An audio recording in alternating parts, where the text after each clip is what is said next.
Hey, what's up guys, it's Nick, and welcome to the final episode of Dishonored 2, and we're only on episode dos. I couldn't say 2 twice because that would sound really weird. Anyways, finishing the game in 2 videos is a speedrun world record somewhere. Let's get into it. We left off last episode by entering Kieran Jindosh's home, and after a bit of mushrooms in my system, the room completely changed, and a robot emerged from the floor. The thing was peaceful at the start, hopping around the room and shit. This is until I fired a flaming arrow at it and it began to attack me. I got around this issue by strategically running around this case and occasionally shooting it. I then blew myself up with a grenade and died. Next time around, I actually thought about what I was doing and just walked around the thing. I found Jindosh safely behind a locked door and he strolled over to me. He told me he wanted to dissect me or something and then fucked off. On his way out, he yelled for the robots to get rid of me and they attacked. 2 of these fuckers at once. These robots are not terribly perceptive though, because all I had to do was hide under a table and they forgot I even existed. I guess Jindosh is not the genius inventor he thought he was. Sure, he can make a house that can seamlessly morph into whatever the hell he wants, but come on. If you're gonna make some robot bodyguards, make them at least a little bit smart. I mean, this one couldn't even walk up the fucking stairs. Eventually, I found the assessment chamber, which is a maze where Sokolov was held. This maze immediately made me shit my pants because another 10-foot robot was waiting for me. But although he may be big and strong, I am faster and more intelligent. Get fucked, loser. After the fun maze minigame, I found Sokolov in a pimped out suite. What's with all these people wanting to escape places that don't look that bad? Dude, come on, you haven't even touched your bread, you're just being rude. And he gave you an easel. This is just unacceptable behavior. Anyways, I saved his ungrateful ass and he made me carry him out of the place. I fought my way out, having to deliver my chokehold of justice technique to many guards. I also did a little experiment where I crushed this guard into a fucking pancake. Surprisingly, that doesn't count as a kill. Unrealistic, she would definitely die in the real world, and now my day is ruined. I dropped Sokolov off in the carriage that brought me to this place, rocked him to sleep while singing a lullaby, and headed back inside. I explored the house for a good hour or 2 because I'm an idiot and problem solving is not a skill of mine, but after a while I stumbled onto Jindosh's safe room. Like everything else in this fucking mansion, it was littered with man-killing robots. And just like every other battle I've had with these guys, it ended in me winning almost effortlessly. I'm kind of cracked. Once I was done battling the robots, I came behind Jindosh pulling a fast one on him, and when he was sound asleep, I put him in this electric chair. But it's not what you think. You've heard the phrase, there are fates worse than death. Basically, this chair makes you fucking stupid. He's now just a walking, babbling vegetable. Goodbye, Jindosh, and thank you for your time. I made my way back to Megan with Sokolov slung over my shoulder and we went back to the ship. I fell into a sound slumber and when I woke I was once again in the void. But it wasn't the outsider I saw, it was Delilah. Delilah brought me to the void to tell me her life story or some shit. When Delilah released me, I spoke to Sokolov and Megan about the next mission. My next target is Brianna Ashworth, the curator of the Royal Conservatory. Don't worry, I don't know what that means either. While Sokolov was imprisoned, he saw that this Ashworth person often visited Jindosh, so she probably has some secrets up her ass about Delilah. Ashworth is also working on a device called the Oraculum. After Sokolov said this, he did not elaborate. So I guess we're all left in the dark about what the fucking Oraculum is. Anyways, after I was given the info, Megan took me to the Royal Conservatory where Ashworth was. I brute forced my way past everyone to the actual conservatory building. At the gates, I was greeted with a puppy, which I thought was a kind gesture. I started in the basement where I found some bloodfly nests and fucking lizard people. I decided to test out my new bolts I had recently acquired, which were called stinging bolts. These bitches make people drop everything and just run. And they did just that. Well, for like 20 seconds until they realized what they were doing and came back. I eventually left the basement after some experimentation and went upstairs to find the Oraculum device. Upon seeing it, I have no idea what this thing could possibly do. And the only way I'm gonna find out is to put our girl Brianna in the center of it. After I took out every single fucking witch lizard thing in the building, I knocked out Ashworth and placed her at the center of the Oraculum. When I powered the thing and Ashworth woke up, the device apparently took her powers. So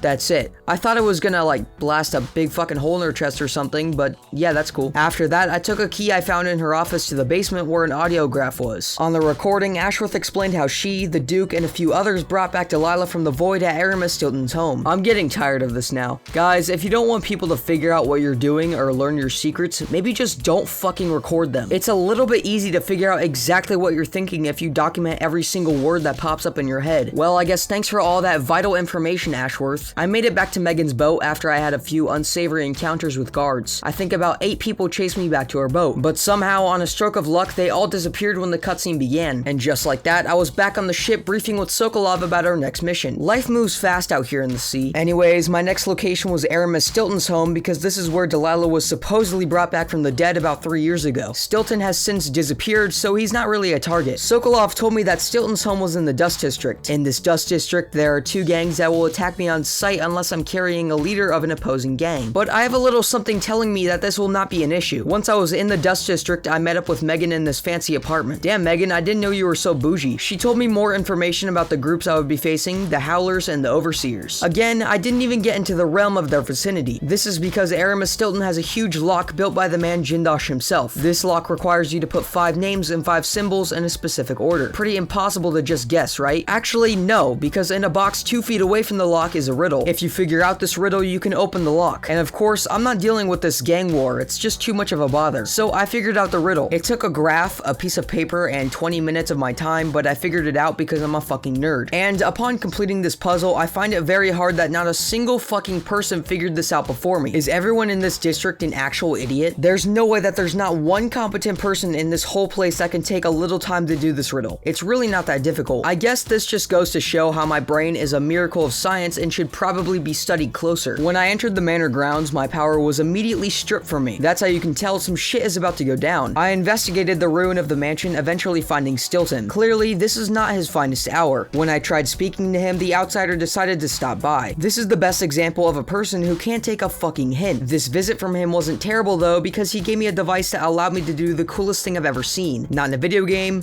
ever. This device is called a timepiece, and it allows you to fucking time travel. If that's not just the coolest thing in the Dishonored series and just video games in general, I don't know what is. Let me show you how it works. At first, I didn't really understand what this meant, but I soon found out that it allowed me to go back and forth between 1849 and 1852. And in 1849, the mansion was actually in use, so the first time I used the thing, I teleported into a battle. So I got to work trying to just figure out what I was doing and get over my excitement of using this cool-ass device. And I abused its power to the highest degree. Anytime a guard saw me, I would just vanish in front of their eyes, probably causing a lot of them to have to go to therapy afterwards. My mind games are next level. Eventually, I found this room with a bloodfly nest, which I promptly shred to pieces, and a boiler, which I burnt a dead dog to ashes in. Honestly, I should get the bad ending for just that. Looking back on the footage, I realized just how horrible of a person I really am. Who does this? This is pure evil right here. Nick, get your shit together. And after that, I got to this big open room. This fucking room. This little area killed my soul. This is because there were about, I don't know, 10, 15 guards, and they all had eyes on each other. So if I took one out, they would all rush to kill me. And because I like feeling safe and sound, I absolutely had to get rid of every one of them. When I was done with all that, it was worth it because I got some good loot. And as a plus, I can wander this place now without having to worry about being seen. I then walked out into the backyard where a put together looking Stilton was hanging around. The poor soul thought he could get away from me, but literally cornered himself and let me choke him out. Maybe he just likes getting choked. I won't kink shame. Anyways, I acquired the combination to his study door, which is where the ritual happened. One really cool thing that happened is that when I took out Stilton, I changed the future. So when I teleported back to the present, the mansion was looking mighty fine and had a staff of people fixing it up to sell, presumably. You know what, Arcane? I forgive you for the void. It may be the worst thing I've ever seen, but this level was really fucking cool. You get a pass this time. I entered the study door after, and shit started going wacky on me. Half the things in the study were black and white, shifting in and out of reality. Objects shifting in and out of reality is not an ideal situation. I then found our group of gals preparing to bring Delilah back through their ritual. They too were in the past, so they couldn't see me. They commenced the ritual, the Duke exclaiming how this was more exciting than an orgy. By the stars, this is more exciting than any orgy I've ever attended. Thank you for your contribution. And after they held their arms in the air in a circle for about 20 seconds, they brought back Delilah from the dead. I'm not sure how this logic makes sense, but I'll go with it. She then gave a fucking soul to a statue, making her immortal. And since she can't die, that's gonna make it a little more difficult to kill her. But I saw all that I needed and went back to Sokolov. When I went to talk with all my dear friends, somehow Stilton was there. I guess he wanted to come along for the ride or something. So they told me my next location was the mansion of the Duke of Serkonos, also known as Luca Abel. There, I had to take care of the Duke and retrieve Delilah's soul. On our way, Megan told me that the Duke has a lookalike body double that poses as him to confuse people like me. So I guess we have 2 Dukes to snap the necks of. When Megan dropped me off, I started by heading to a black market. Well, I really started by forcefully making a bunch of guards go unconscious, but I do that all the time. That's nothing special. Now, I haven't been to the black market in a long time and have racked up a fair few coins since my last visit. So this was like a shopping haul. I bought almost everything, all the upgrades I needed, enough bolts to kill a small village, stun mines, grenades, etc. Basically, I'm now unstoppable. After I had become overly, insanely powerful, I entered Abel's home. And might I say, this was quite the palace. I thought it would be difficult to move around the place just because it had so many damn people inside it. But luckily, half of these people were passed out drunk on the floor, including some guards. It wasn't all rainbows and unicorns though, because the Duke, being quite a wealthy fellow, had some robots. They weren't much of an issue though, seeing as my new highly upgraded stun mines completely dismembered them. I then went down to the basement where I found a vault that required the Duke's key. I also found a little Delilah shrine, which was pretty weird. I guess the Duke has quite the obsession with her, but hey, I'm not here to judge the guy, just kill him. I eventually found the Duke in his quarters, perusing the library. I assumed he was the body double from a gut feeling and told him so. I then said he could take place as the Duke and start ruling better. He said he liked the idea, and it turns out I was dead fucking wrong because he set off the guard alarm. You know, I could have just kept this out of the video to make myself look better, but I felt the people deserved to know. I'm not the messiah you all thought I was. I too am just a dumb little human that makes mistakes from time to time. Of course, they are extremely rare, but they happen. Anyways,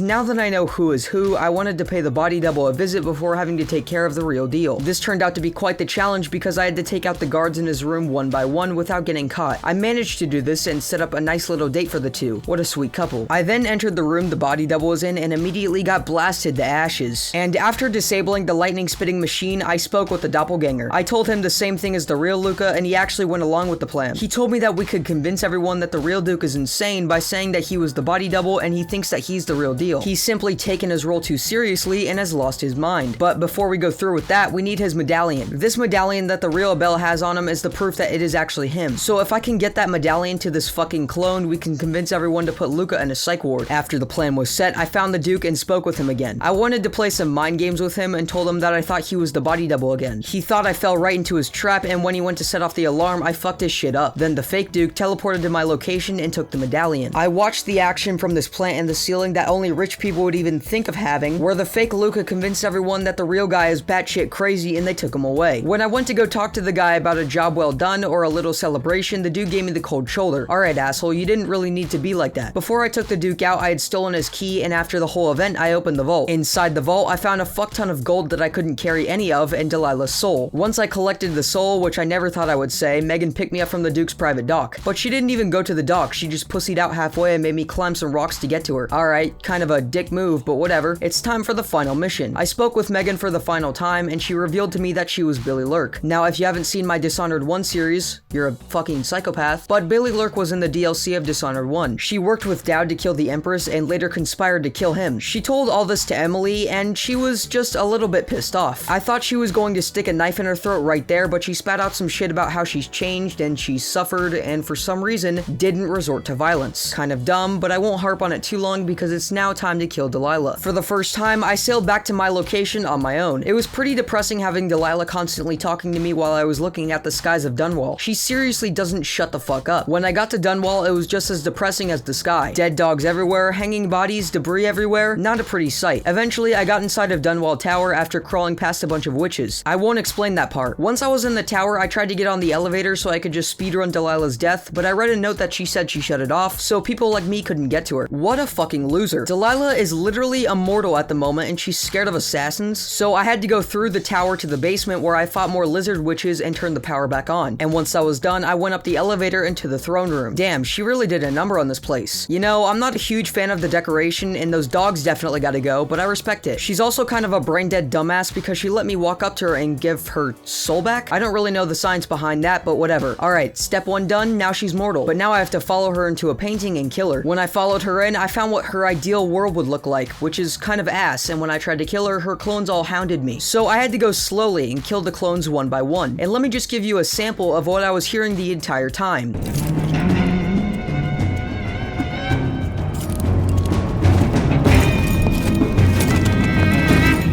That's some intense shit. I was pissing myself the whole time. After an eternity, I managed to kill off her duplicates and she finally appeared. And now, the final battle. Turns out she sucks at PvP and I hit her with a sick combo killing her. For every single one of my targets so far, I've given them a way out, not killing any of them. But not Delilah. She's kind of a bitch and should die. I then left the painting and reverted my father from stone after fucking touching him. Emily, if you had that ability the whole time, why didn't you just do that from the start? I swear, sometimes these people are just dumb as hell. And that is the end of Dishonored 2. Since I was a saint the whole time and killed very little people, I got the good ending.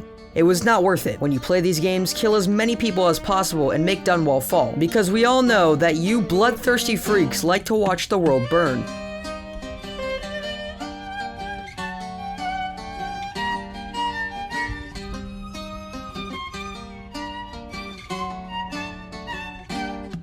On the sands of sweet Serkonos did we bathe in the sun, sharing grapes from Culero when you were the only one. On the streets of Karnaka, I met you long ago, when the sea was so peaceful and the bay seemed to glow. We danced and sang until the early ships sailed, and when morning bells rang, only then